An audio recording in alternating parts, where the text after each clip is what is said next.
Now I gotta shoot him with the food in his tooth. Back to the movement, back to the beats.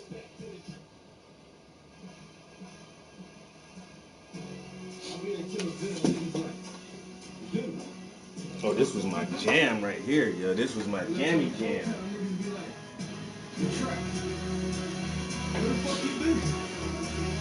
Then I go over to Dollar Town, niggas be like, yo, Gorilla Print. Where the fuck you been? And I look at him like, nigga, I ain't never left. I'm right here in South Carolina, bitch. We still riding.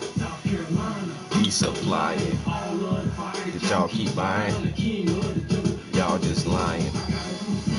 Me and my heater. Got the speaker speaking so fast that y'all can't see us. Sonic boom, go to air bubbles, I just sneak this.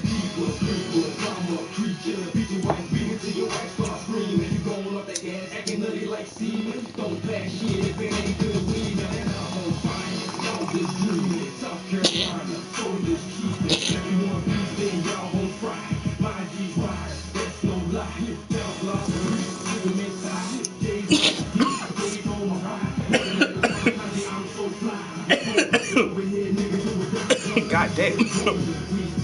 Woo.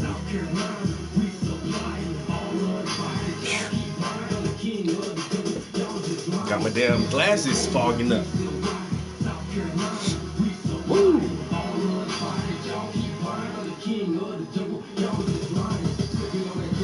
Now I'm getting loose. A blonde at our purple haze, now I got a boost.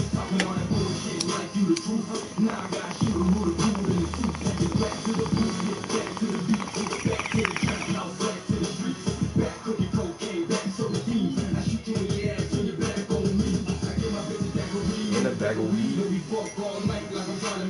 Yeah.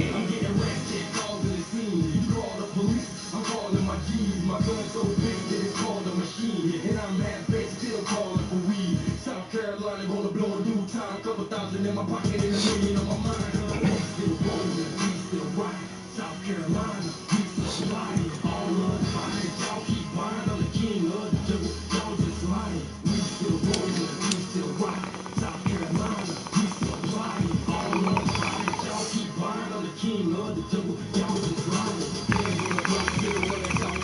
Never catch me slipping, I'm sleeping on my cat. I'm busting the beat, I think you sneaking in the back. Man, I'm smoking with the owner, you sneaking in the set. I'm creeping in the set with a bit so bad. I'm brain real good and the ass real fat. And then I switch gears. in the mag or a snitch in the fag. Yo, what up, Juice? Fuck with that C, you'll be resting in peace. Just hand me the heat, leave the rest up to me. I push your wig back like a pack of that D. Hand me the work, watch me hustle these fiends. Hustle this crack rock, hustle this weed. Hustle this music, selling CDs, cause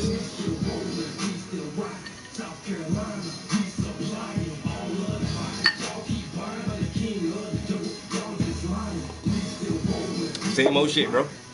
Shit don't change around here. Y'all just lying. We still rolling. We still riding. South Carolina, we supply you. All of the fire that y'all keep buying. I'm the king of the jungle.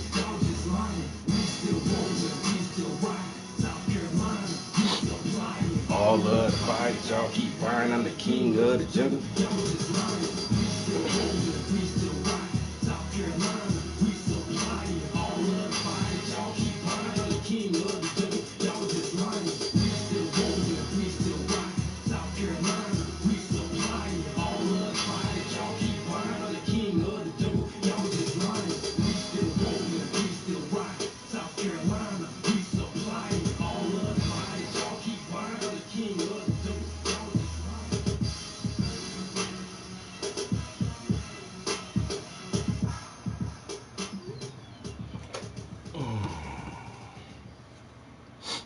Damn, boy, that bone hitting kind of hard this afternoon. Woo, shit.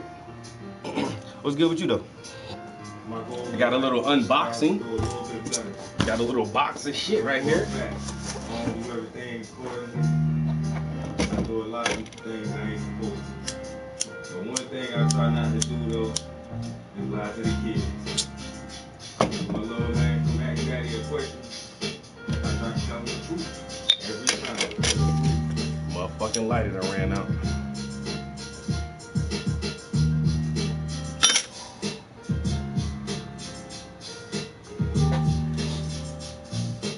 You gotta get the money, bruh. Yo, I seen the clip for that shit. For the new Dr. Dre missions, bruh. I re-downloaded Grand Theft Auto and started playing that shit again. I ain't do the online shit yet. I swear to God, yo. Like this holiday vacation, I had like 6 days off. And for 6 days, I have just been playing the story mission. The regular GTA 5 story mission, starting out, you know, meeting Franklin, Mike, and Trevor, but my main thing is to like get back into the game and get the controls down and all that shit, and then I'm gonna hop online and do the Dr. Dre missions, yo. Is that a paid DLC? Or all the DLC for Grand Theft Auto is free, right? Everything they've put out has just been free. But I'm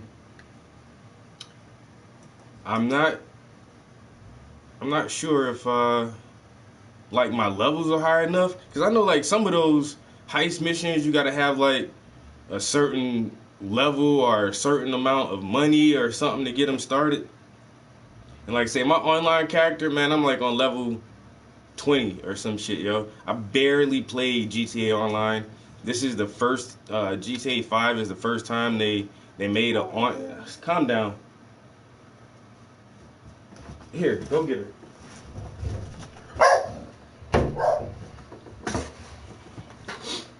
So with the so when I tried the online for the first time, I ain't really like that shit. I don't know, like there are some games I love online. I like first person shooters. But like when it comes to like a story driven game, I don't feel like they need an online version. Like my favorite story driven games, I've barely played any online. The last Metal Gear Solid that they put out, it had like an online component to it. I played it like once, didn't like that shit.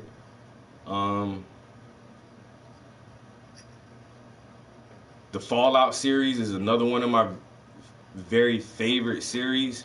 They put that shit online. I didn't play that. The Elder Scrolls, excellent fucking series. Love playing the Elder Scrolls. They put Elder Scrolls Online, which was a standalone game.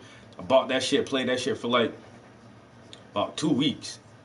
Didn't like that shit. Like there's some games I don't feel like making it like multiplayer online it don't add nothing to the fucking story for me, yeah.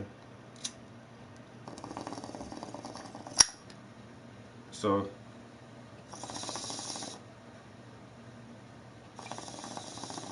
like I said, a lot of that shit. The same thing with GTA. Like I've been playing the GTA series. Always loved that shit. They made it. They put it online. It was like,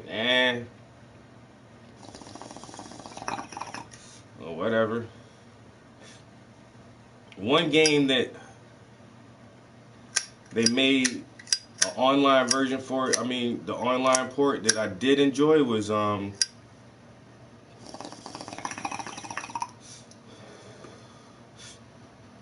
that Ghost Recon Wildlands. Like when Ghost Recon came out, it was just a co-op story-driven game where it wasn't like a bunch of random people in the game together. You and your homies can get into the missions and play this shit together. The Division 2, I played the Division 1 and the story was hot. But like the going into the dark zone and playing that shit online and everybody souping up their characters where you can't kill these motherfuckers and they down you in like a couple shots, man. I really wasn't into that shit, yo. Even though the Division looked beautiful, man. But that's the thing about that last set of Tom Clancy games they put out. The Division, the Ghost Recon, and then the Rainbow Six, that Siege. It was like all three different variants of shooters. Like the Division seems like really arcadey because everybody's a bullet sponge and it takes like multiple clips to fucking take down some enemies where you're reloading and reloading just on one enemy. And that's like that real arcade type style. Like Ghost Recon was more or less in the middle where it was very, very realistic but still had some arcade type aspects to it. And then the that Rainbow Six Siege shit, like it was like hardcore intense, like bullet damage, like one round to the head. Like you get a motherfucker perfect with a round, like you going down, yo. You don't last long in that shit. So I feel like it was like three different styles, three different levels, three different types of gameplay.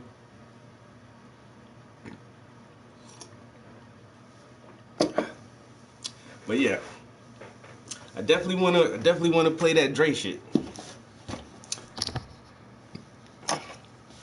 I say Red Dead Redemption 2. Even the first Red Dead Redemption had an online port. I ain't play that shit. Red Dead Redemption 2, loved that fucking story. Story was good as shit, yo. Played that shit all the way to the end. You turn back into John Marston and all that shit, yo. Great, I love it. But the online, I don't play that shit, yo.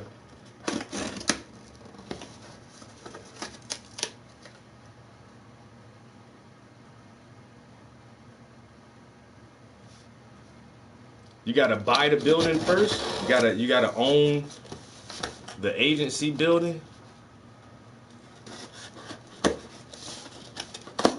That's what I'm saying. There's certain things you'll have to do first before you can even get access to the missions to prompt the missions to start. That's how I already know. Like I'm gonna have to do some work. I have to play on that shit for a little while before I even can like unlock the missions.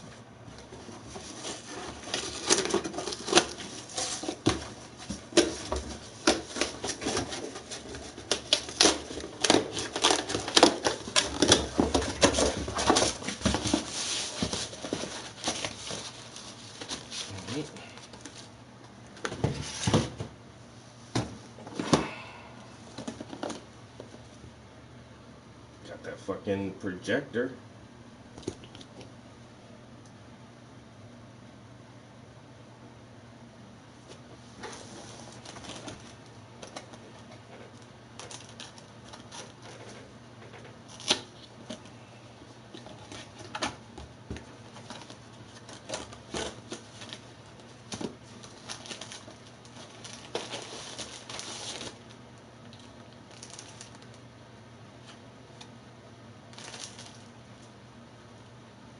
Got a little projection screen, came with it.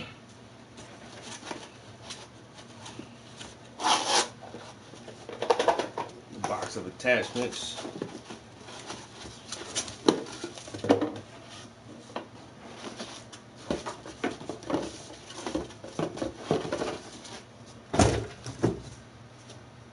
Oh yeah.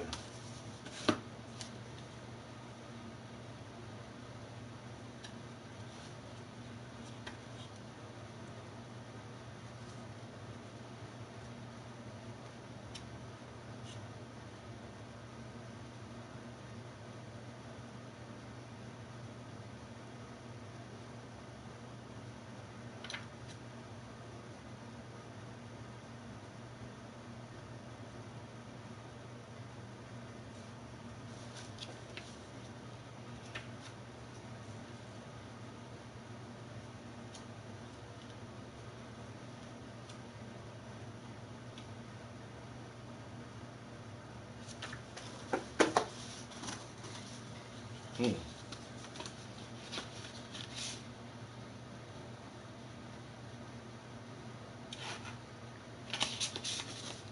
All right, yeah. So I'll be using this with my art, yo.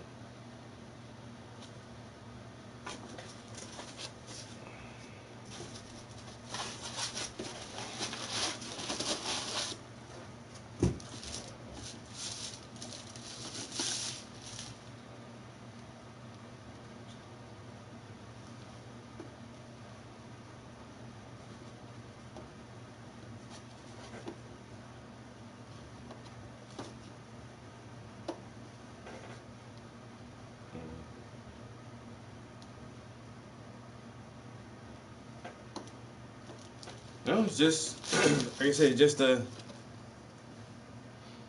just a basic um projector. Like nothing really special or anything like that. You know, just the bare minimum.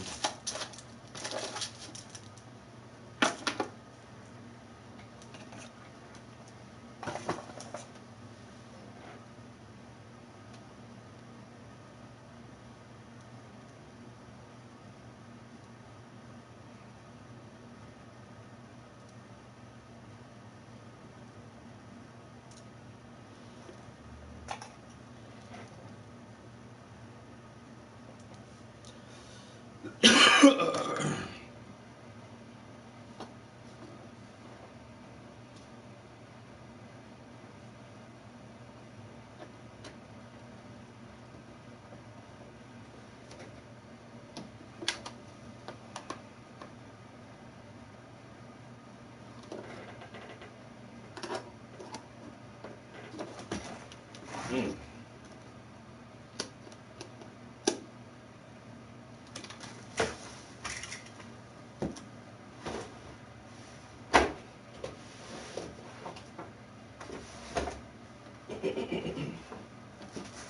Lou, what it do?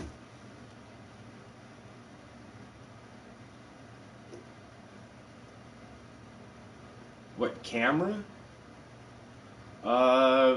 The regular PS4 camera that's made for the system. Um, yeah, I don't have like a special camera for it or anything.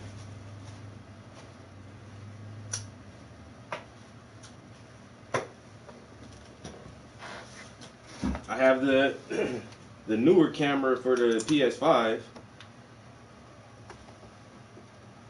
but yeah, the PS4 I still just have like the regular PS4 camera.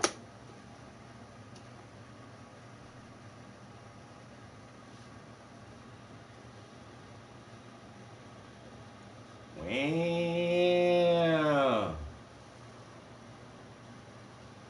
Oh, yeah, I can't see that though. Wow.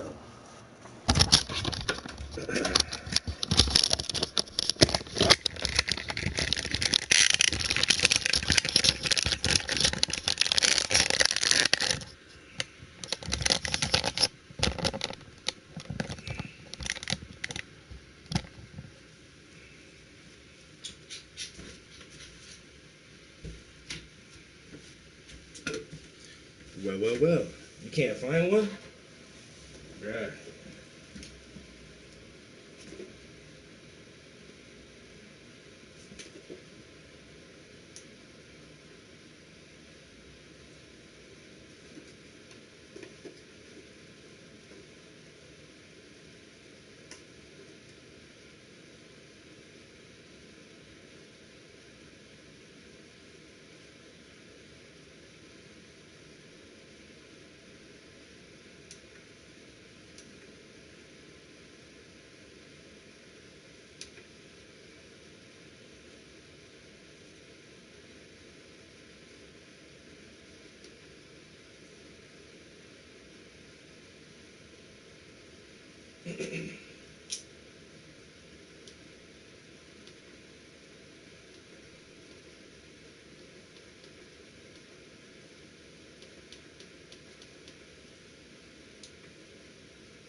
Saying if this shit is gonna, if my phone is gonna pick this up.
Yo, where in the fuck is this option at?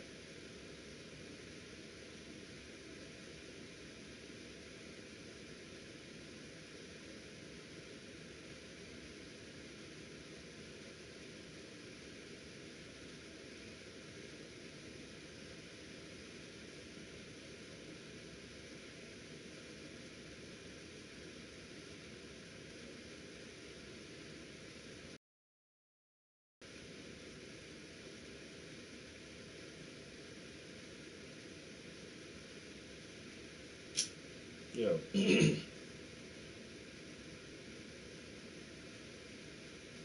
brightness, you can't see it. Man, yo, I can't,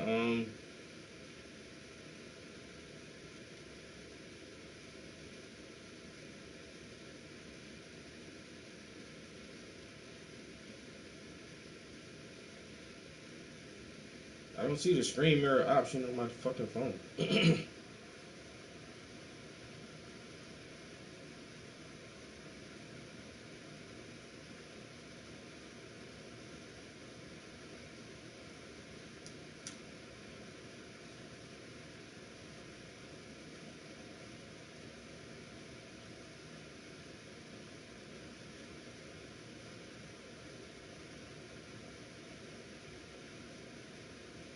Alright, anyway.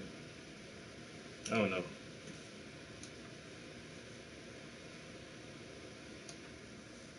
I don't know, I can't find the option in my phone to screen mirror.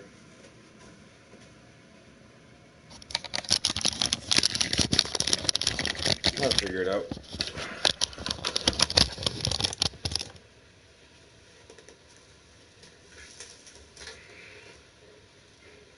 But yeah, the last mural I did was big as fuck, yo. It was like the whole side of this building.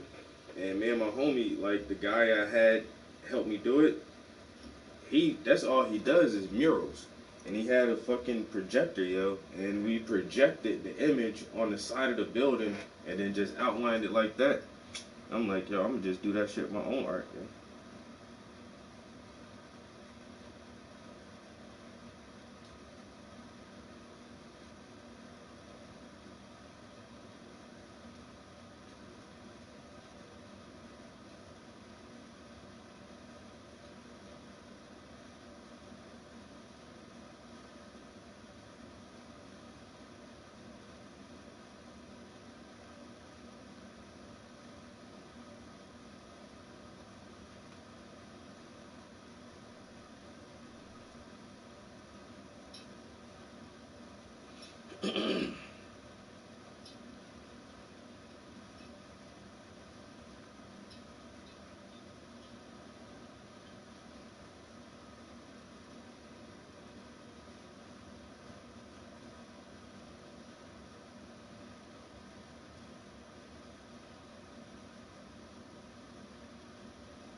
Well, it says it's AirPlay, but my AirPlay is on.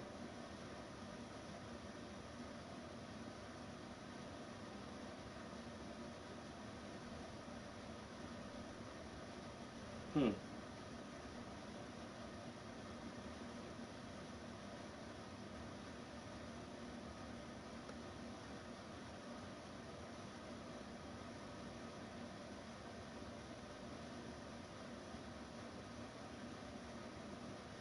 I might just have to connect it to my laptop. Oh well. It is what it is. I'll figure it out later. So.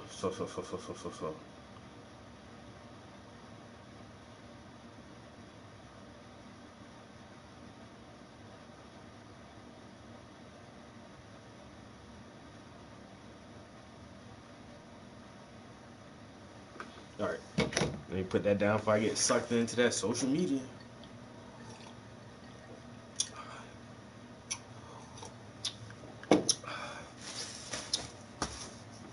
Yes, I got a little projector. Make it do what it do. Have some movie night. Does it go like this? Or no, it go like this. No, it go like that. Then like that. Nope. Go like that. Then like that. Then like that. That way. That way. Bam. All right. So now I can take this and plug this.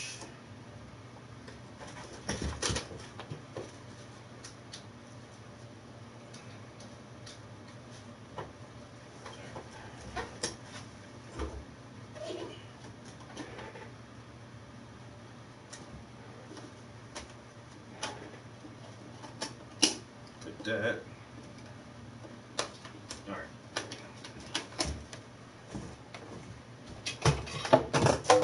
I don't know what that was. What I just dropped? I don't know.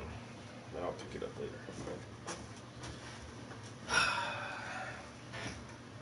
So working on a new underpainting. Trying to get this one knocked out.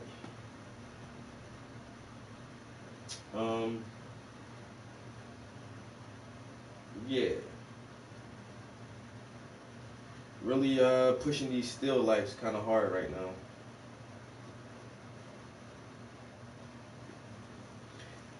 You see, I got my other one back. That was hanging in the gallery for 2 months.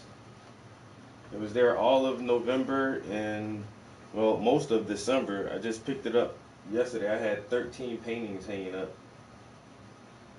The feet, they were in the gallery as well. Recently brought those back home.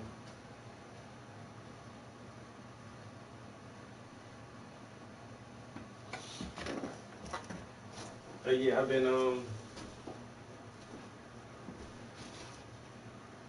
don't know, for some reason this one looks longer and shorter. I don't know. I mean, longer and more narrow. But I've been saying for a while I was gonna do some more still lifes. Damn, this shit is still super wet everywhere. I'm just getting paint all over myself. Damn.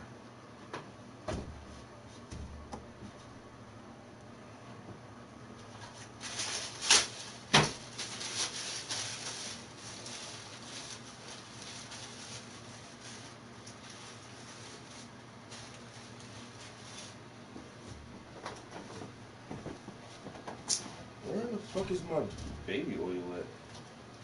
Is that what fell just now?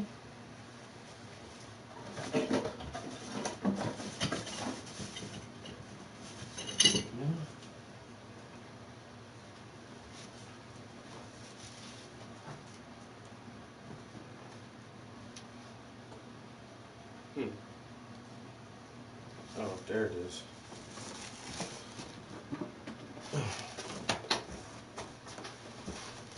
I'm just gonna get paint all back over me again. Come on, baby oil. I keep telling myself to get some more baby oil. Every time I go to the damn store, I always forget that shit.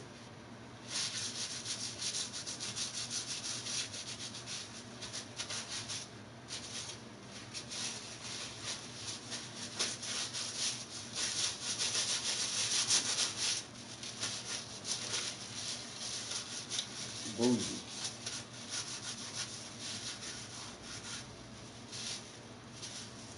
I ain't even see J Bougie comment, yo. Alright. How can I grab this like this? Yeah. So here's the third one I'm doing.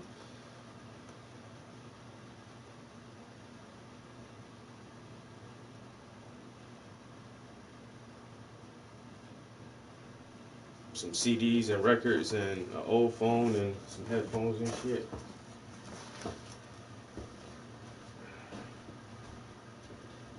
And then this one is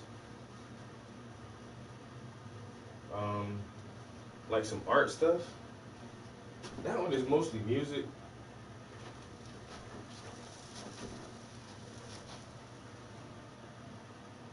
So I have one about video games and weed and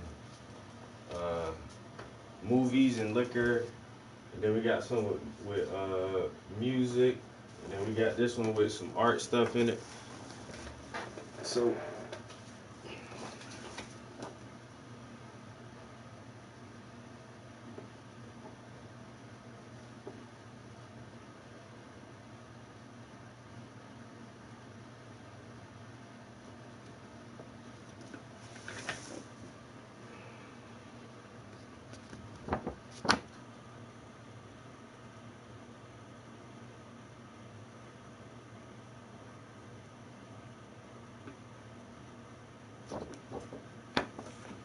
showing the evolution of the artistic process, if you know what I mean.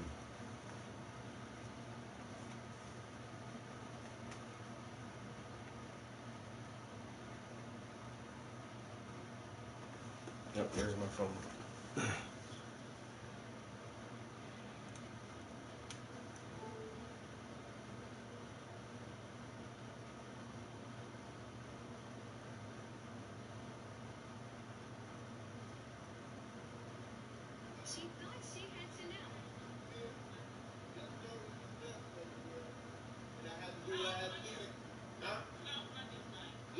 But they ain't gonna let me talk.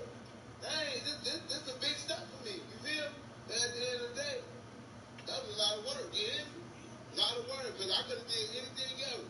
But I decided to do that. You feel me? Hey, go ahead. Go on. That's how I record. You feel me? I have to show you off. Yeah?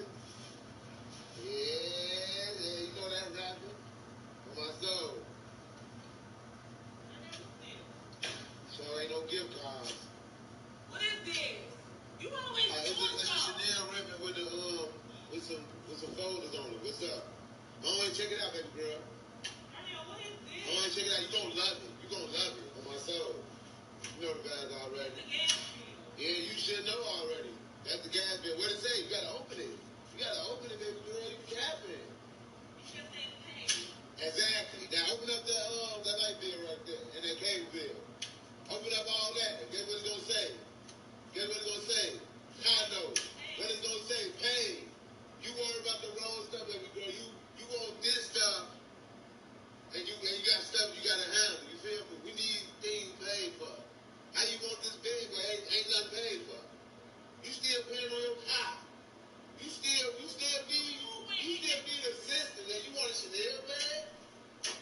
Yo, that bitch been big man.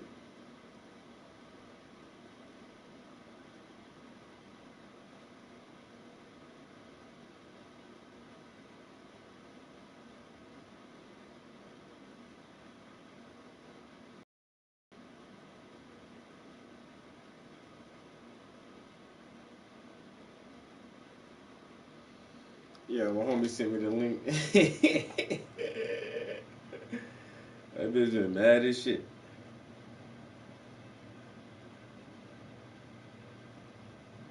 She thought she was about to get a damn Chanel bag. And you get all these bills.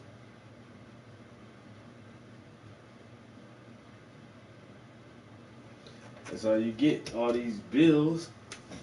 Alright, we gotta get some paint. What y'all say? We get a little bit of paint done.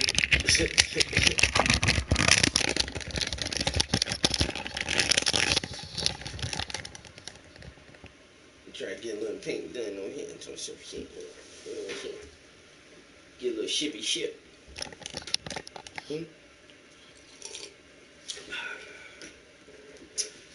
a little sip so I can relax my nerves. Man, this concoction is delicious.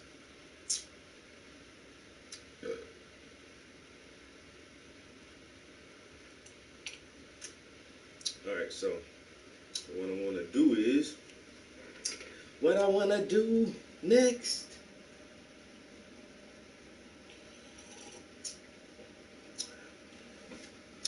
What I want to do next is, might get a little bit of orange out. Start off with that.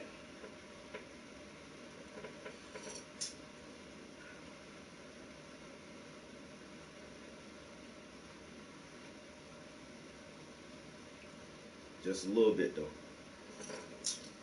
Oh damn. I be to drink the whole drinky drink.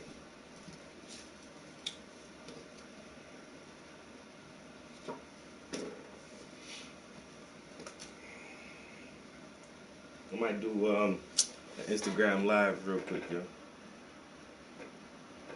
I keep looking that way because that's where the TV's at. I'm used to looking straight and seeing myself on the television, but looking at the camera without seeing myself on the TV, I don't know if like how I'm framed, if I'm right in the shot or not. So let's go live on the Instagram. Some people watch my Instagram, some people don't. Some people don't be watching this shit, man. I got like a couple thousand followers, like 2,000, 3,000 followers or something. Like, it's weird because I know like I probably got less than that actually, because my Instagram says I have a little over 4,000 followers, but I already know like you gotta almost imagine that like half of them shits are just bots or old accounts or sub accounts or some other dumb shit like that. Hey, Lori. And but yeah, so a lot of people don't normally watch my Instagram lives. But it's cool to watch my Instagram lives because I don't save them. You have to be in here to see what's going on because I really don't save my Instagram live streams. So live in the studio, people. Live in the studio. We live on YouTube right now. Got a couple people watching on YouTube. Not a whole lot. Working on some art, trying to switch it up a little bit. So Lori is one of my really good friends, a very creative artist herself. Um, and everybody who knows my art knows me from my portraits. I love painting portraiture. Uh, well, that's me. That's me. That's me, and that's me. But I love painting myself too. But I love portraits. But I have done some still lifes, and over the past couple of years, I've been telling myself like, bro, you need to do like another like installment of still lifes. So I've instead of doing like the more traditional still life that is like vases and teacups and fruit and stuff, I I wanted to contemporize the still life and like bring it up a little bit, and then at the same time try to like a still life essentially is just a pretty painting. That's a, for the most part it's just aesthetically appealing and pleasing visually. Just normal everyday objects and items that when assembled in the right arrangement and cast with the right lighting, they just look nice. And I love that. I love making like beautiful, visually appealing art.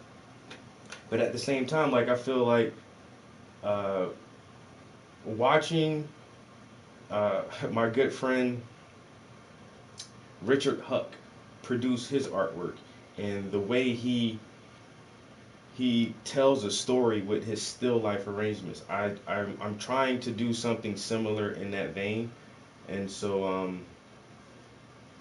yeah, just trying to modernize the still lifes a little bit. So this concept that I've had here is like um, old and the new. I'm trying to, because one of my biggest questions for artists and like visual artists, photographers, and painters is um, how how rapidly digital technology is encompassing more traditional forms of art. So we used to take pictures with a camera and use paintbrushes and paints and canvases to create art and stuff. But now you can just get a tablet and a pencil and your phone. You don't even need you just can use one of the other devices, and they say it's a digital painting or a digital drawing, and it's so far removed from the more traditional textile way of producing art. And this is something that has arisen in my lifetime, and I find the transitions in of technology to be amazing just in my lifetime. I'm only 40 years old, and I've seen things come into existence that are obsolete, and it's like speeding up some.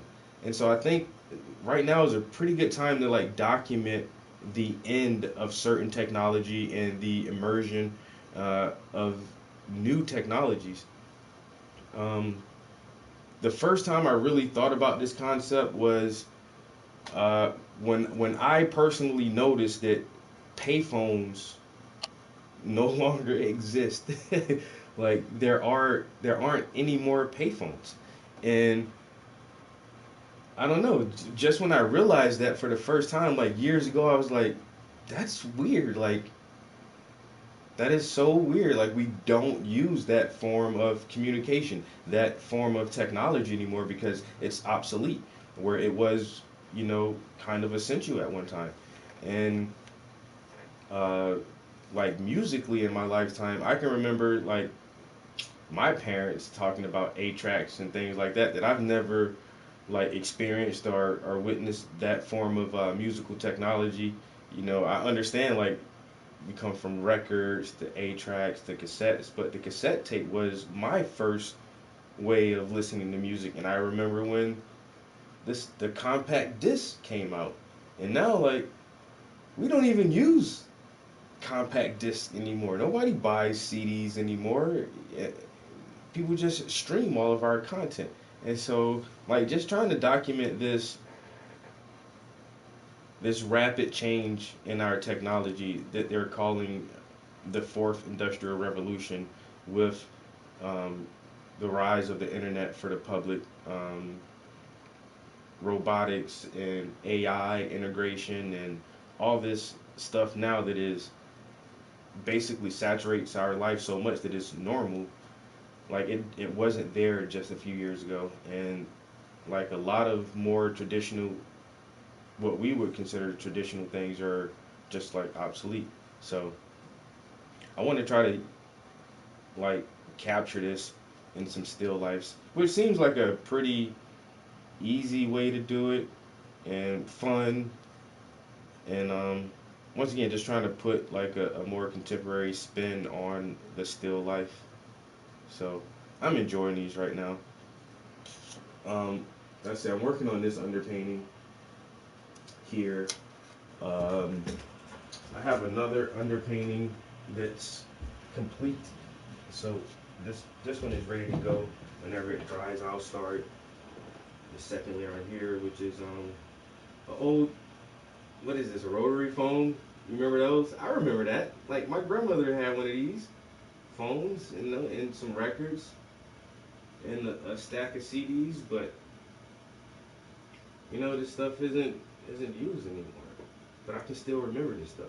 And so you have all these older forms of like communication and ways to listen to audio juxtaposed beside like a more modern, up to date set of headphones. So I thought that was pretty cool. Um, this piece is just about weed, but it's still pretty dope though.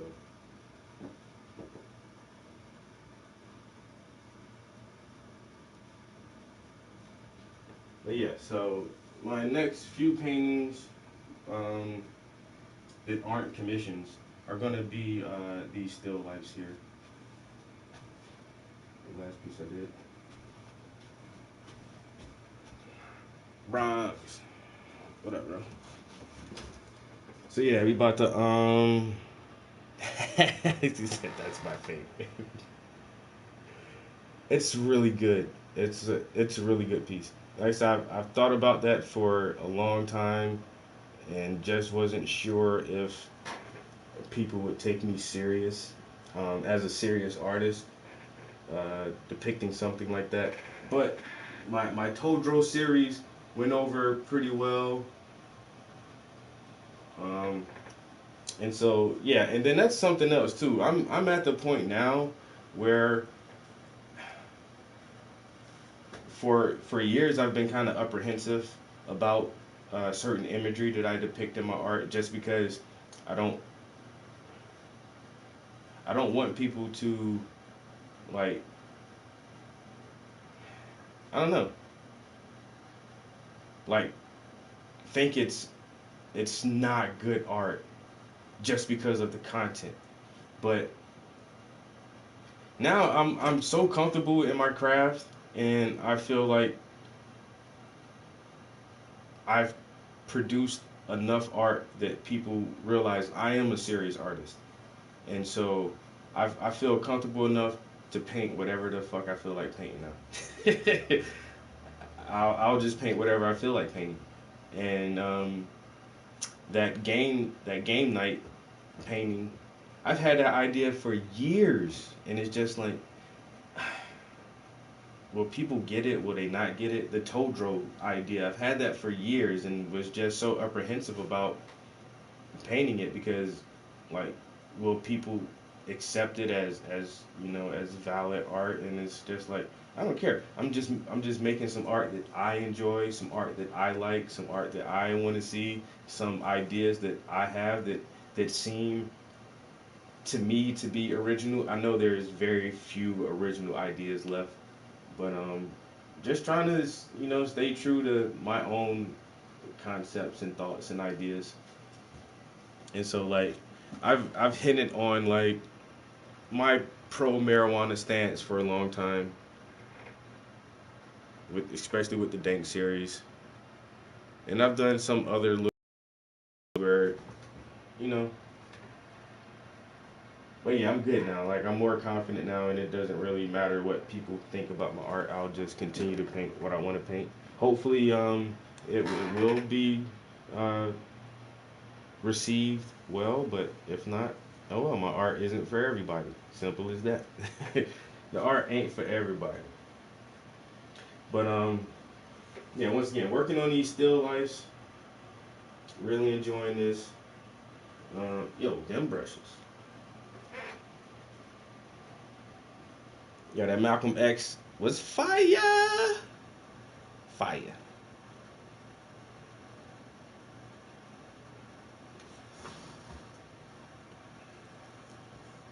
All right, but yeah, so now I'm going to load up my palette and get ready to. I'll probably try to work on this for a good solid hour or so and see how much I can get covered. Um, oh, it's not done yet. I can't wait to see the finished product, man, because it's looking super good right now.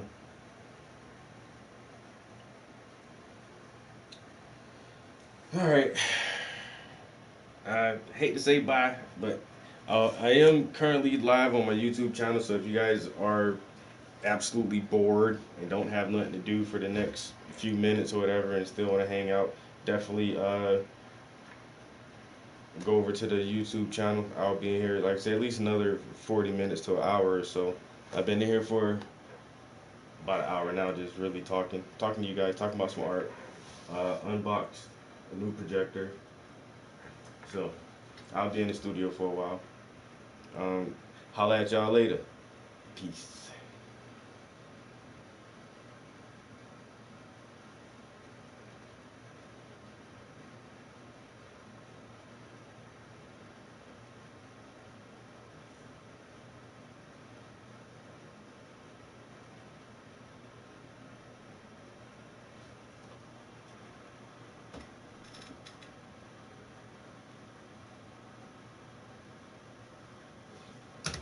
All right.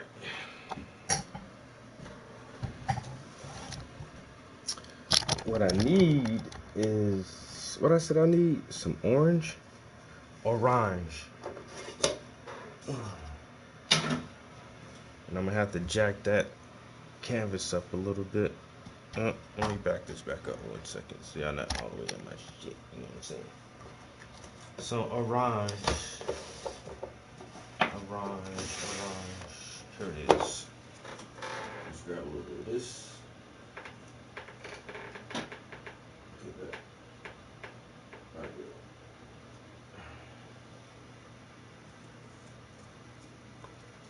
there. That's probably too much. I'm gonna grab some of that, and I probably need like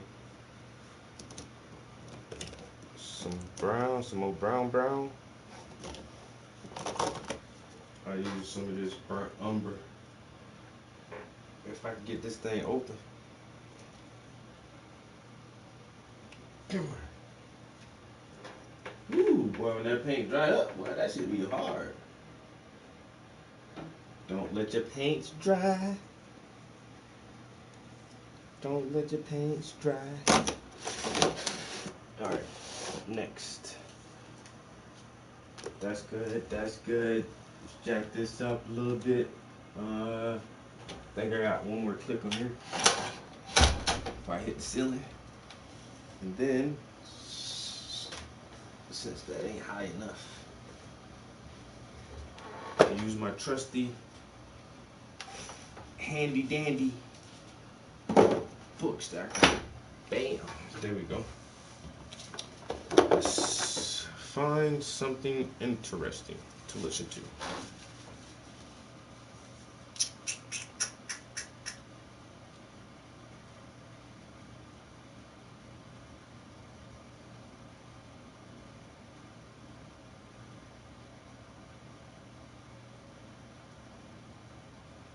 Enough layers to insulate an iceberg? It's time for a new hoodie. Meet the Bearskin Tactical Hoodie.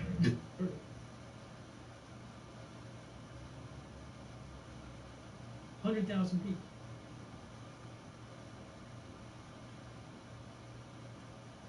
Okay. So there continue to be cancellations and things what up, going bro? on. 2 years after the pandemic began, which is kind of crazy.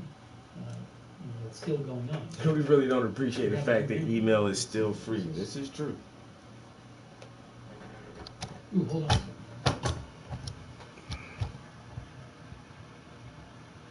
This is very true.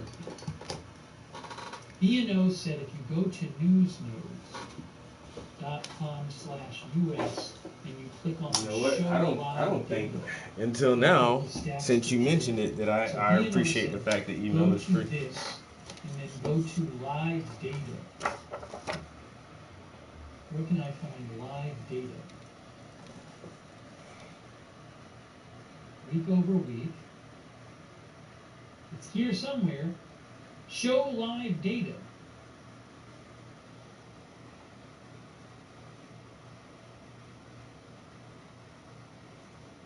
For what? Oh, this shows you like the number of new cases today, the number of new deaths today, the number of new tests today, the number of hospitalized. Now look at this. So, U.S. is now over 80,000 hospitalizations. It's up 4,000 people so far. I don't believe all the states have reported yet. So thank you, B&O, for letting me know about newsnode.com/US. You know, that's certainly a concerning number if you look at the U.S. hospitalizations number. B&O posted about that last night. But it's really been going up a lot.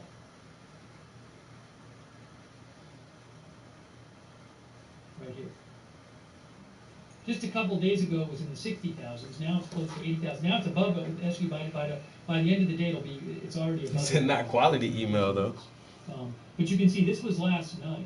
All right, good question, man. Look. Here's a question. How many people are still scared of this corona thing, this coronavirus, and it's all the new variants? Are you guys still like apprehensive about this thing? Are you really, fearful of catching this corona? Because even the vaccinated people, they're saying that like most of the new cases for the Omicron are coming from people who are vaccinated.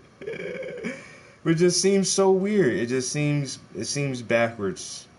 It's so baffling to me that a majority of the cases are people who are already vaccinated. And is this because now I'm just forming this train of thought now. So is it because the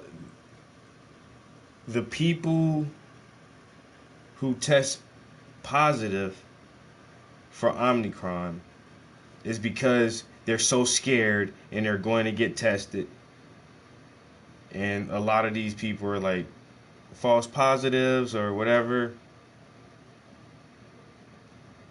and the unvaccinated people aren't being so severely hit with this new variant because we just don't believe we have it or we can't catch it. See, that's like me, because so now my girlfriend was just saying the other day, she was like, oh, I think we've probably both had COVID. You remember, because we did visit my family in South Carolina, and we came back, we were feeling bad for like a couple days. But then at the same time, like, we stayed at my cousin's house, and he has a toddler. His son is still a toddler, and he had a cold, like a little runny nose and all of this. So, did we catch COVID or did we catch a regular mild cold that we got over in a couple of days? And then the other day, like, less than a week ago, maybe 4 or 5 days ago, 5 days, like, I woke up and my throat was kind of scratchy to the point where I even said something like, damn, my throat was kind of sore. And then I drank some ginger tea and a bunch of water, and then the next day, my throat was not sore anymore. And so, am I like carrying a viral load with, what they call being asymptomatic? Is that what it is? Because for some reason, it's just like, I don't know. I know so many people who just swear down, like, everybody's catching COVID, everybody's dying from this shit, blah, blah, blah, blah. And I get that it is probably, it's a real thing, but I don't know. And I actually know some people who say, oh, this person tested positive and this person tested positive for COVID and all that shit.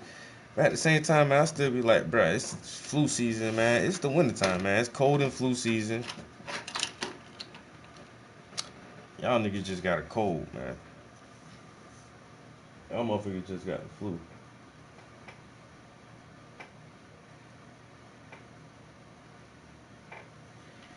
Mask up and wash your hands. That's the thing. Like I don't even wear masks, man. Something else. Me and my girlfriend were somewhere. We were at CVS. Matter of fact, I was printing these pictures out, and she noticed that. I mean, the store was like regular.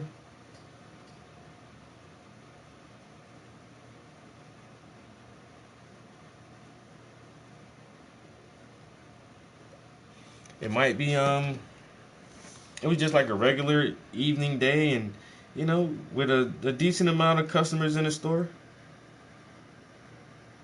And she's like, "Yo, we're the only people not wearing masks." I'm like, "What?" She's like, "Look around."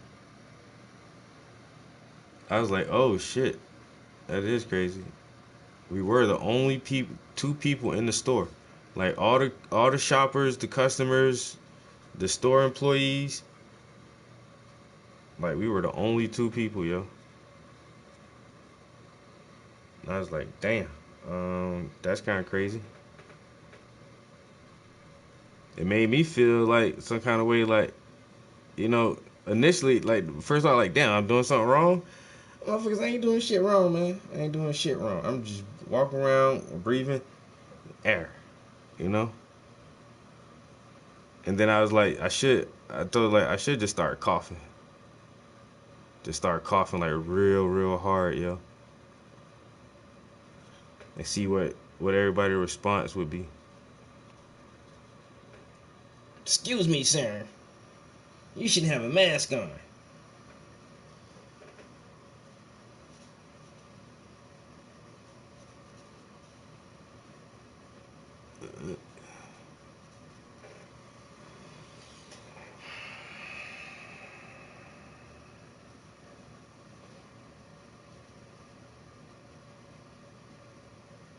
Man, I almost be hoping that I do catch that shit and just catch it. You know what I'm saying? Be sick for a couple days, get over that shit, have some natural antibody immunity to that shit, yo. Instead of going through the whole fucking vaccine route, where your testicles may become enlarged, or you may become paralyzed, or you might have a heart attack. I don't know, man. Ain't too many side effects from that shit, though. If it's out there, if it's a real disease, man. I mean, a real virus or whatever, yo. I'll just rather uh, catch it naturally and just get over that shit. I remember one time I had the flu. This been years and years ago, way before this fucking whole pandemic shit. But I went to the ER, yo. I had the flu, man. Bruh, I thought I was going to fucking die. I ain't never felt that bad, yo. Not that I can remember. Never felt that bad, yo. I thought I was gonna fucking die, yo. I went to the hospital, bro. I was like, yo, there's something fucking wrong with me, yo. I do not feel good. I had 102, 103 degree temperature and shit, yo. Felt like I was on the verge of fucking fainting and passing out and all kind of shit. I got to the hospital. They gave me the IV drip and some morphine and ran some tests. It was like, bro, you got the flu. I like the flu. That shit feel like that, yeah, like that, man. I feel like I got Ebola or something, man. I'm dying over here. This ain't no E. coli or some shit, nothing. Food poisoning, nothing. They was like, nah, it's just the flu. I'm like, god damn, man.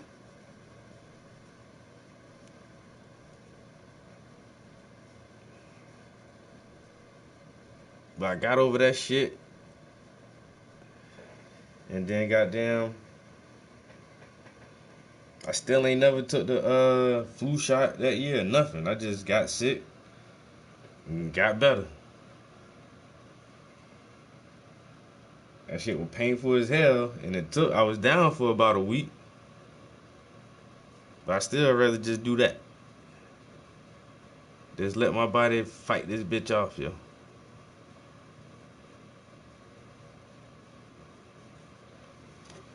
I'd rather do it that way.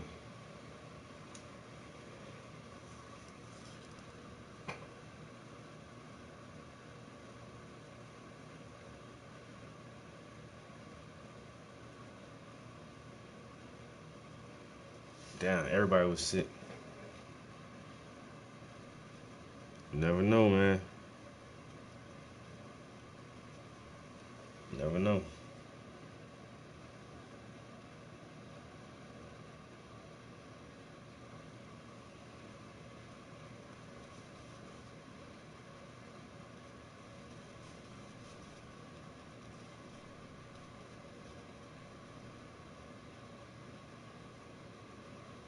I'm saying you think you done caught COVID and you vaccinated, like you got the double protection now.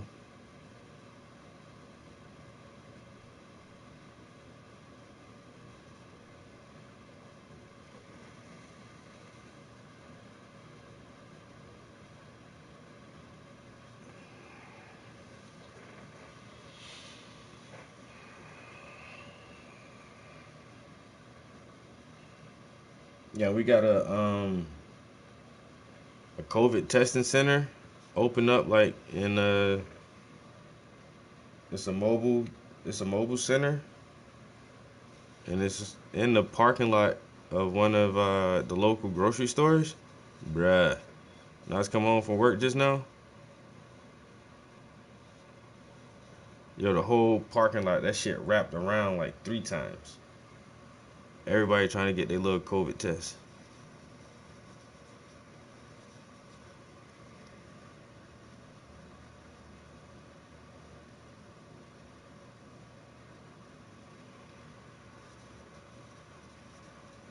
You know, half of them motherfuckers gonna test positive and be like, oh, I need a week off of work.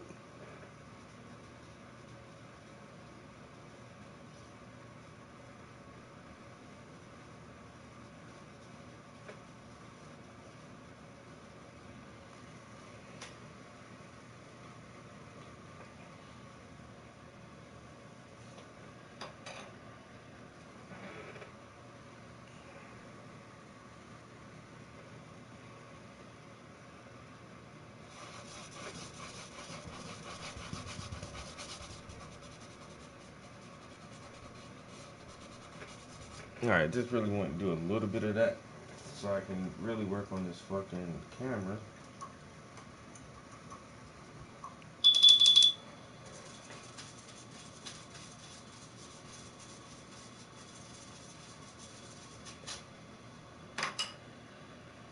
Alright.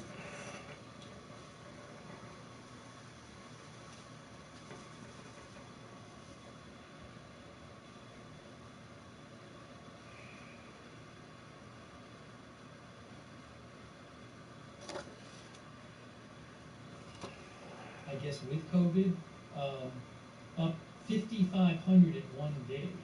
In ICU went up 456 in one day.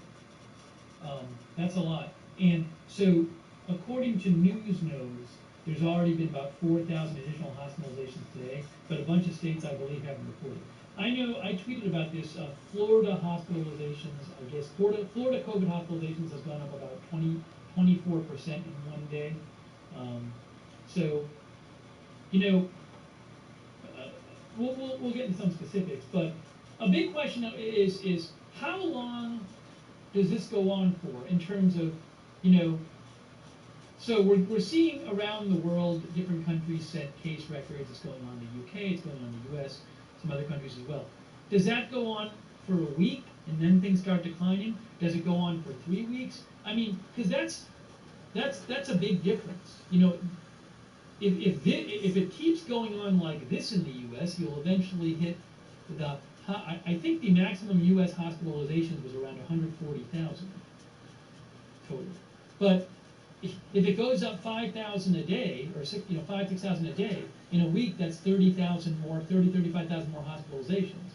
So, that can add up over the course of a week or 2 weeks. So I have no idea.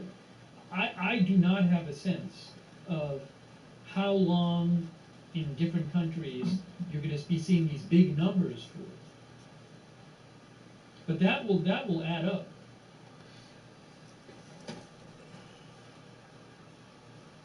Let me show you something. I'm going to get a U.S. hospitalization chart out. But thank you, VNO, for messaging me. Oh, guilty. Look, Damn, the jury ain't coming has in, found outgoing. Ghislaine Maxwell guilty on a bunch of counts. That's from Adam Classfield.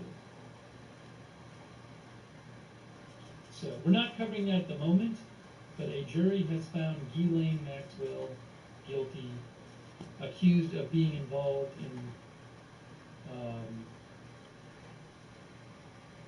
mistreating, I'll say mistreating underage girls, basically, without getting into the specifics.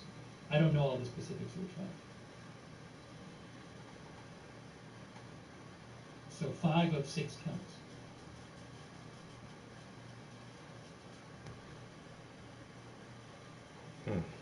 Simon Frank says peak will happen end of January.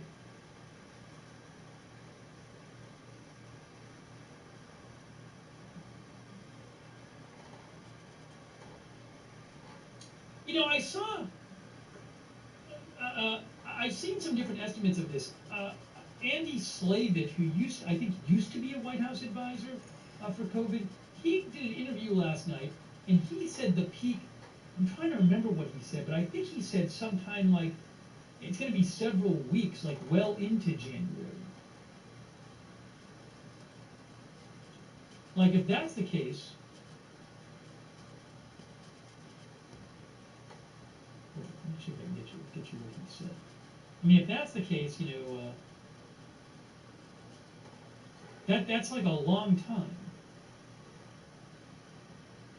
Let me just go back to, I want to get you the U.S. hospitalizations chart, so you can see what I'm talking about.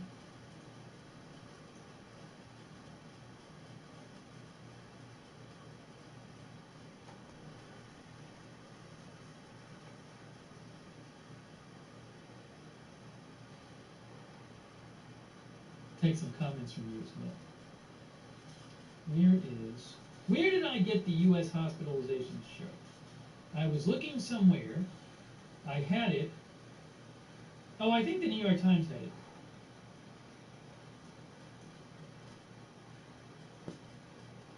Oh. Yeah, it did. So if you go down here, right, this is the United States, okay? This is the U.S. This is hospitalizations, right here. This graph right here is U.S. hospitalizations all time. Now, it's gone up, so to about 80,000 as of yesterday, right? That's about 80,000. This is an up-to-date graph.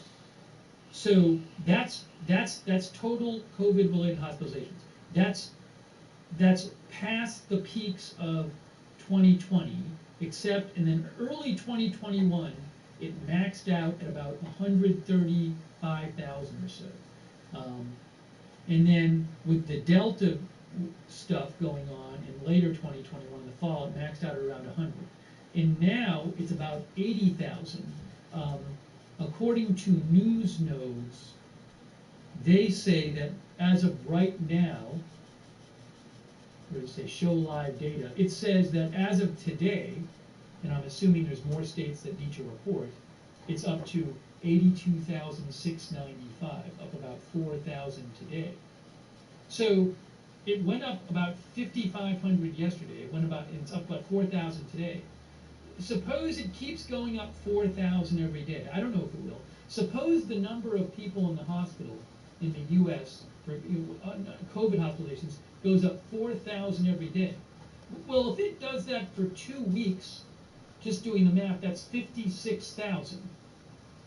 If for the next 2 weeks, the number of hospitalized for COVID or, number of COVID hospitalizations in the U.S. for the next 2 weeks goes up 4,000 every day.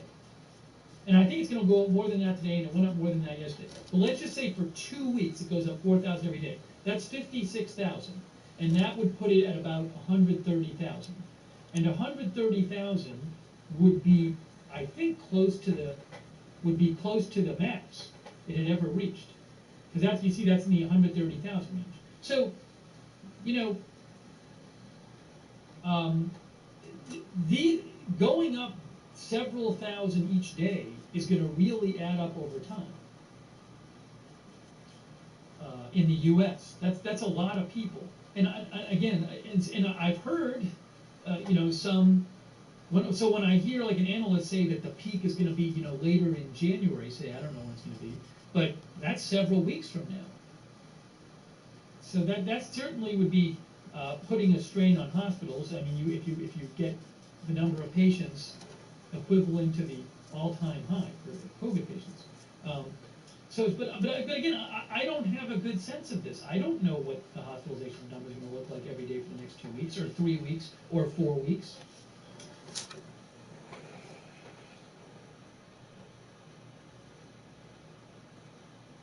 Yeah, guys. So and just to be clear, sorry, just to remind you, we already talked about this. Ghislaine Maxwell guilty on 5 of 6 counts. We showed that a little earlier.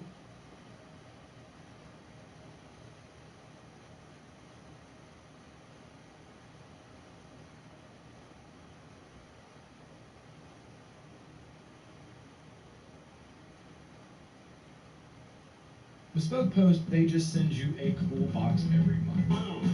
This is good, awesome. Well, we don't know. I think these were the key players in this case. And of course, as we just mentioned, Ghislaine Maxwell really saying, you're only trying me because Epstein is dead, because there's nobody else to try. It is worth noting that I believe Ghislaine Maxwell also faces perjury charges. So she's facing another trial coming up. Not clear that anybody else involved in this particular, now we can call it criminal enterprise, will be charged. I know that there, I believe, is a hearing with respect to Prince Andrew next week, somewhat, I guess, peripherally related to this.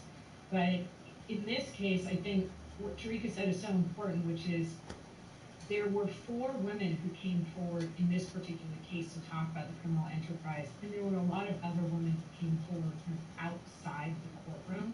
And so I think what comes next for these particular players can also be additional civil charges, which obviously in a case of civil charges, all that you have is money. And we know that this was part of the defense's strategy here, where they said, well, these women really just want to get some money from this basically fund that goes to survivors of Epstein's abuses. And we know that ultimately the jury really didn't give credence. We know today, thanks to the verdict, that the jury really ultimately didn't give credence to the idea that these women were motivated by money or faulty memories, as opposed to motivated by justice. All right, Ghislaine Maxwell found guilty of 5 of the 6 counts she faced in this sex trafficking ring. Jessica Levinson and Tarika Duncan, we want to thank you so much. We're going to take a quick break here, but we will be right back with the rest of the day's news. You're streaming CBS and CBS News always on.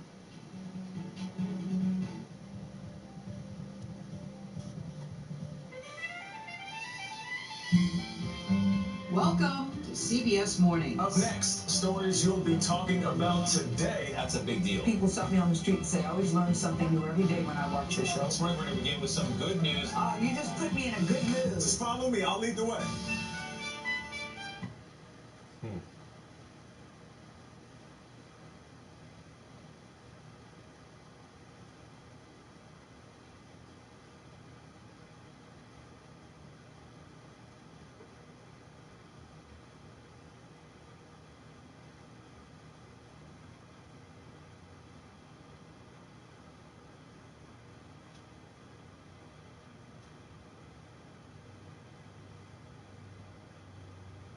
We got some breaking news. The jury in the Ghislaine Maxwell trial says it has reached a verdict.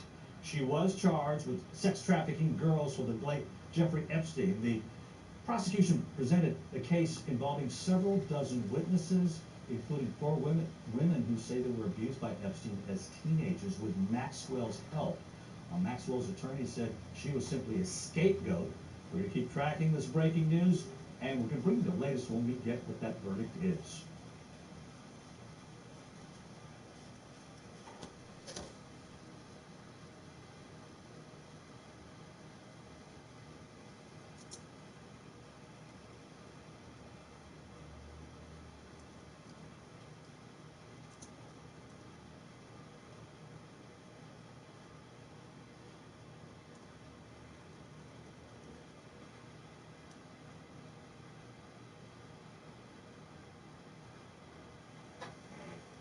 More now on that breaking news of a verdict in Ghislaine Maxwell's sex trafficking trial.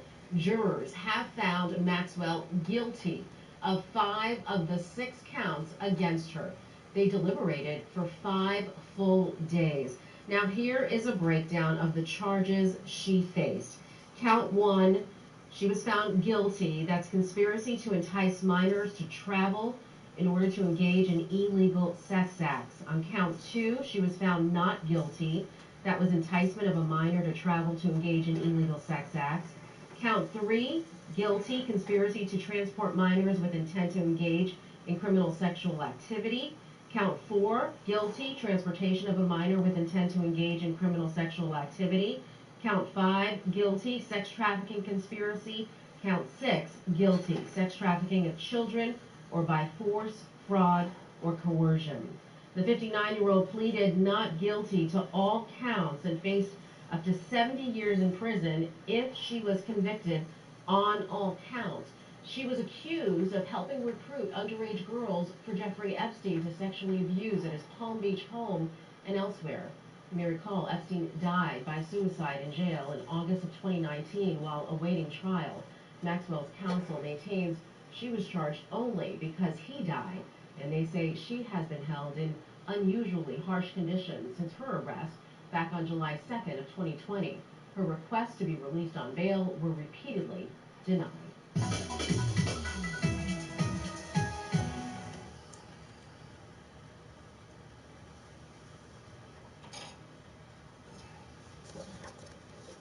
No, what do you think was gonna happen, bitch? Got some break. Newspaper, La Jolla. Georgetown University will begin the spring semester with virtual instruction through January 30th. In-person classes are scheduled to resume January 31st. Students will have the option to return to their residence halls beginning January 11th or to move in at a later date in January. Students will be required to be tested for COVID-19 before returning to campus. All dining locations will continue to operate on a grab-and-go basis, and Yates Field House will remain closed till January 30th.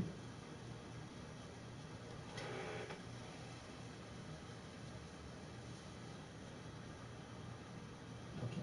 Give me a shout. Let me know your comments. At Lookner. Hey, a quick thanks to Arizona Jumper. Thanks, Arizona Jumper, for your support very much. Thanks also, Cheryl Puente, for your support. I really appreciate it. Cheryl, thank you. And give me 1 second here.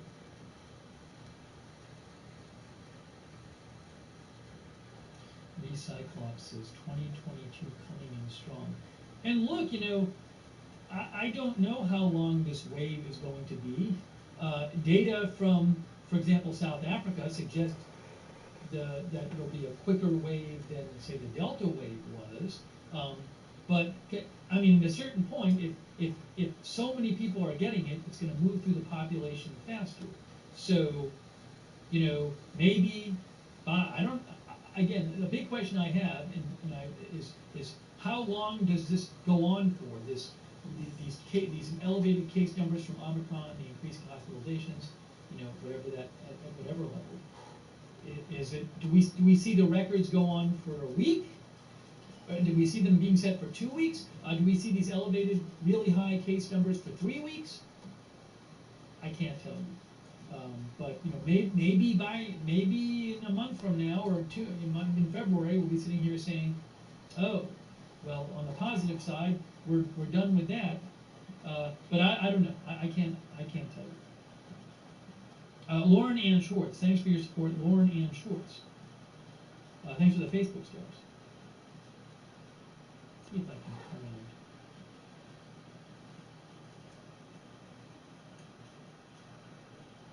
Yeah, look at this. Fauci predicts Omicron COVID wave will peak in U.S. by end of January. And if I remember right, I want to say Andy Slavin, who's a former White House COVID advisor, I think he said something similar. I saw an interview with him last night. And if I remember right, I think he was saying end of January too. Which that's a long time. If you have these, if for example you keep having several thousand more patients every day end up in U.S. hospitals. And similarly for other countries as well. This is from CNBC. Dr. Fauci predicted the latest wave would hit its peak, not end, hit its peak by the end of January. He said it's tough to say.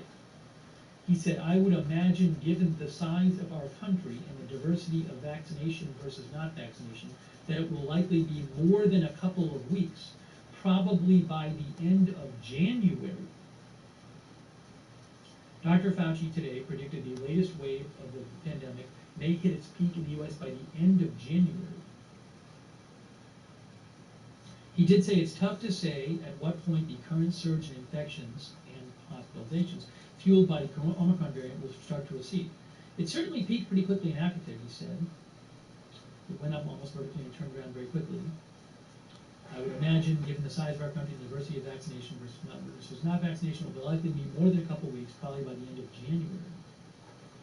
He said it's also technically possible that Omicron could hasten the end of the pandemic if it proves true that the variant, with its high degree of transmissibility, replaces other strains of the virus that cause more severe infections. I would hope that's the case, he said, but there's no guarantee that would happen.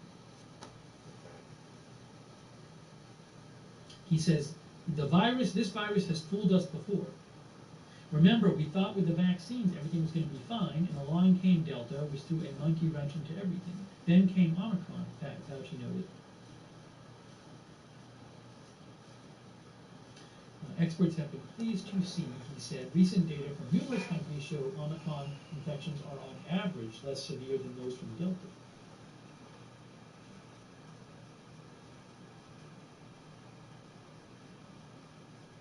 But just to repeat, just to take the U.S. as an example, with hospitalizations.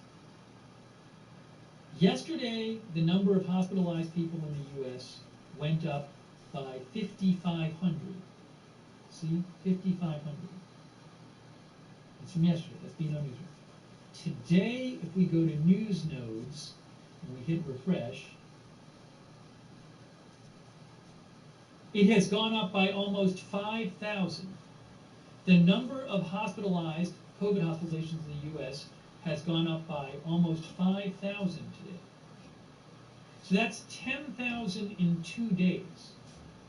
That would put it at about 83,000.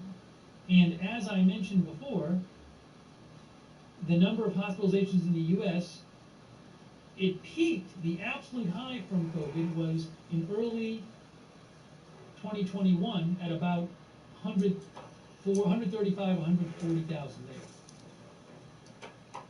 If the hospitalizations go up 5,000 a day for 2 weeks, that's 70,000. That would be a new record number of hospitalizations for COVID in the U.S. If for 2 weeks it went up 5,000 a day. I don't know if it's going to. But 2 weeks doesn't even take you to, that wouldn't even take you to halfway through January. So if you have a country or a locality where you have significant hospitalization increases, and that goes on for weeks, that really can add up, obviously. So I'm just wondering, again, I do not know. Will a week from now, will we be seeing 5,000 more hospitalizations in a day in the U.S. or not? Don't know. And, even if you have fewer deaths, that's going to affect, if you have overcrowded hospitals, that's going to affect everybody who needs to use the hospital. And then to say nothing of, maybe of staff shortages in the U.S. if you have doctors and nurses, getting the virus and getting sick to some degree and having to miss work.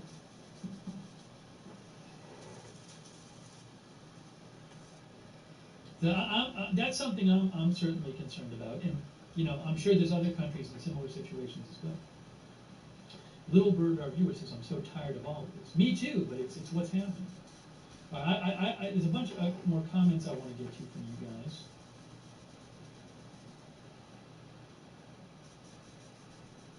Oh, and then they said on News Notes.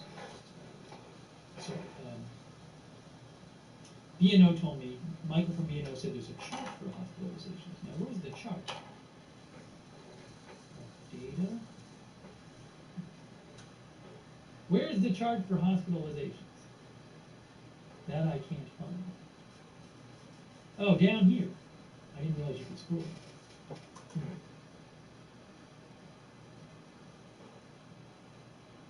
I'll have to ask Michael from B&O where the chart is for hospitalizations. I don't see it on News Notes. Our data? USA Monitor? That's what I was on. I'll ask Michael. That's newsnodes.com.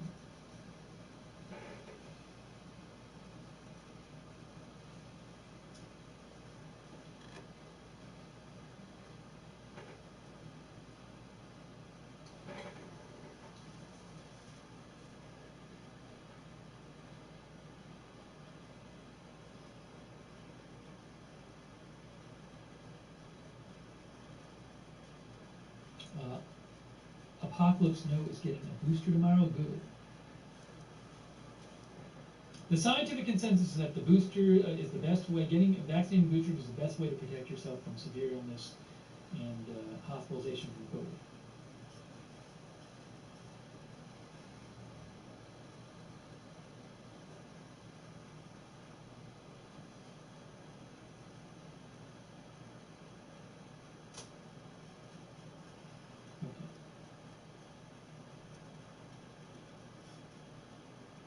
Simple NV says, what does hospitalizations actually mean?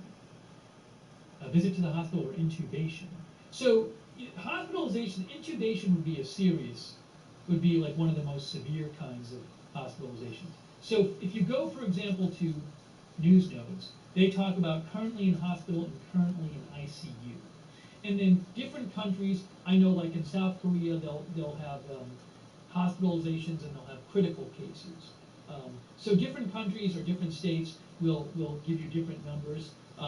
But like in the U.S., one common distinction in the data is people in the ICU. There's also like people on ventilators. So I don't know to what degree what the specific breakdown is of the different symptoms. My guess is that some of these people will be incidental hospitalizations. Incidental, we talked about this too, incidental cases. So the idea is that you could have people who went to the hospital for something else, then they tested positive for COVID while they're there, and then there's somebody hospitalized with COVID, but they don't have COVID symptoms. I don't know in the U.S. what percentage that is. As I told you before, I've seen some estimates in the UK that it could be around 30% of the people who are COVID hospitalized could be people hospitalized for something else and then have tested positive for COVID. That does have an effect on hospitals because, for example, if somebody getting treated for something else tests positive for COVID, then they have to treat that person differently. They have to separate them from the rest of the patients. So it does put a strain on hospitals. But I don't know to what extent that's happening in the U.S. But you can look at numbers like ICU numbers and ICU numbers and ventilated numbers. Now, I will say this: according to News Nodes, they say that so far today, this was yesterday. Yesterday, there was a change of 456 in terms of number of people in the ICU, which looks like it's about 3%. And then today, they say it's gone up 169, but I'm guessing there might be more states still left to report today.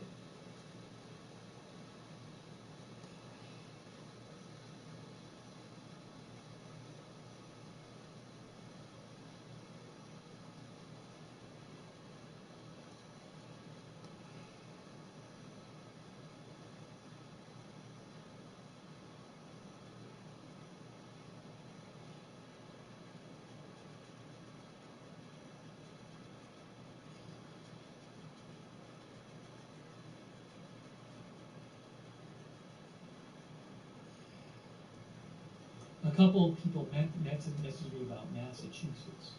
Oliver Hernandez and Kitty messaged me about Massachusetts. Look, a lot of states, a lot of countries, record numbers of cases. I'm not really focusing on cases at this point. I think it's important to look at the number, but a bigger question is the ratio of cases to hospitalizations and cases to deaths does not look like it's going to be the same as in past waves. Looks like you're going to have a lot more cases for that for a given number of cases, you're going to have fewer hospitalizations and fewer deaths for this wave. That's what it looks like. However, if enough people get it, that can really add up.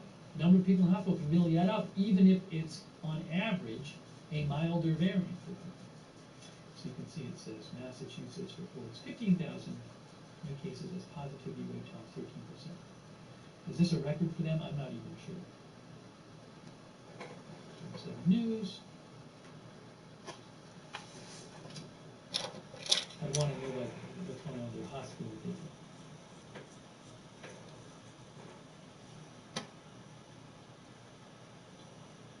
Statewide, a lot of places around the world and in the U.S. you get positivity rates going up to 13.58%. Wednesday's case count shattered. Okay, so like the number of more than 15,000 cases in Massachusetts shattered the Bay State's previous single-day record by more than 5,000 cases. So yeah, it's just the crazy numbers, unprecedented numbers of people testing positive. Now, when you test positive, remember, that means that you've been infected. It doesn't mean you're very sick. That's two different things.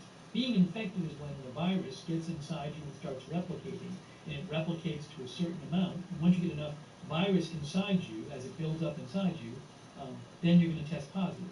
But it's a different issue. You can test positive and not be sick. You can test positive and have mild illness, which is not severe illness. So it's a different. When somebody tests positive, that doesn't tell you how they're doing in terms of their symptoms. Thank you, Relax Outdoors, for your support. I appreciate it. Relax Outdoors says they want to answer questions about. They said they tested positive yesterday and they had some flu-like symptoms. They said they've been vaccinated. They have not gotten a booster. They said they tested positive the same day. Plan to get the booster. Take precautions. That's from Relax Outdoors. Feel better with Relax Outdoors.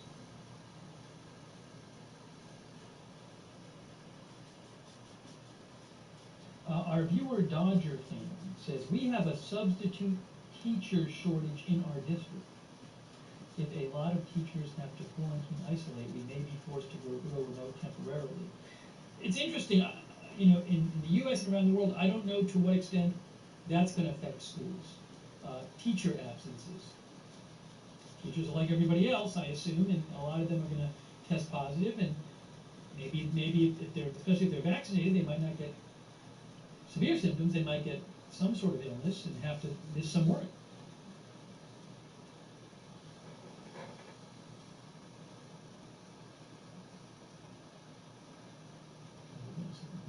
Let's see here. Live data.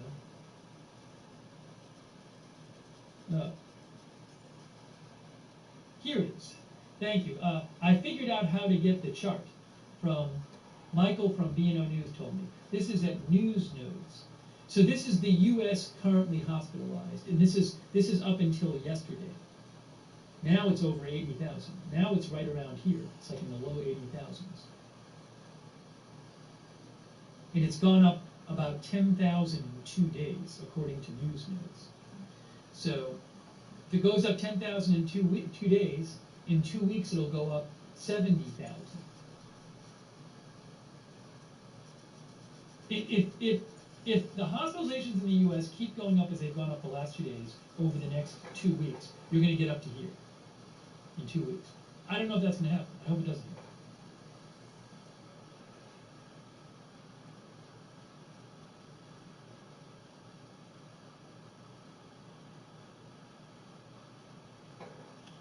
Now, speaking of hospitalizations, Oliver Hernandez sent me this. So let me show you this something. So in terms of the U.S., I'm going to get to some other countries too. I don't want to be totally U.S. focused. But I meant to talk about this. I saw a report that Maryland and Georgia are especially being hit hard in their hospital systems. Let me show you that. This is from Benji Renton. He is part of this group that has created this U.S. It's like a website that tells you how things are going at the hospitals. He says, we update the circuit breaker dashboard twice per day. The state trends corroborate what we are seeing on a country level. Many Maryland and Georgia hospitals are at breaking points in terms of how many patients they have versus their capacity to take care of them. So they say many Maryland and Georgia hospitals are at breaking points. If you go to, it's called the COVID-19 Circuit Breaker Dashboard.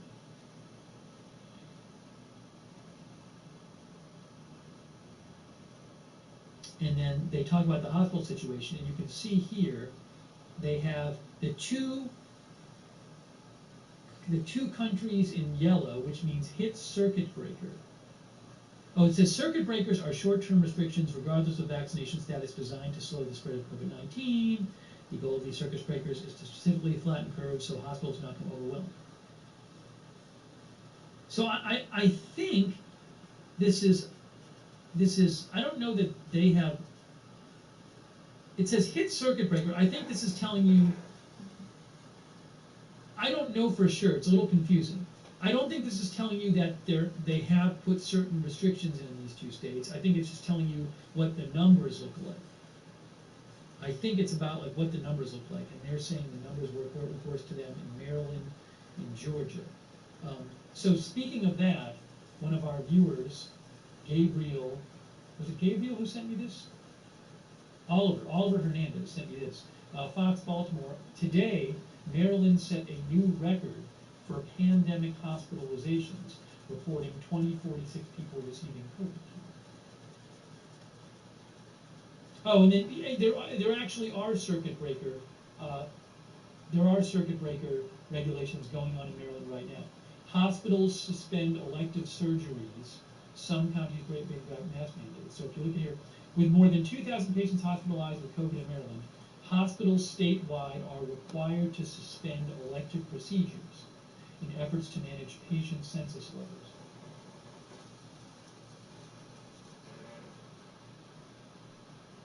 The governor said, our statewide hospitalizations have now passed 2,000, a surge driven primarily by unvaccinated patients.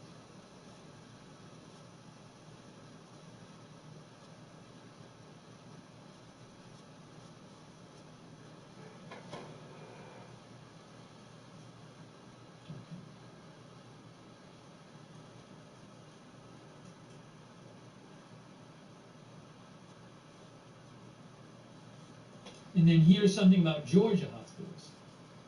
Georgia deploys National Guard to hospitals and testing centers as state reports record high cases.